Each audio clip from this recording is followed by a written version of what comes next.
Welcome to Kroolo, your smart productivity powerhouse.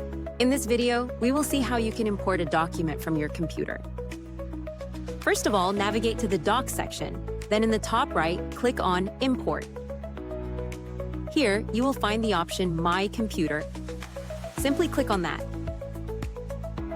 Here you can either drag and drop your document. It can be in Docs, HTML, Markdown, or text format.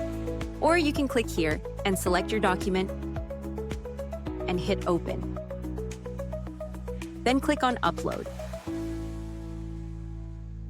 Our document is imported successfully. Simply click on the document name.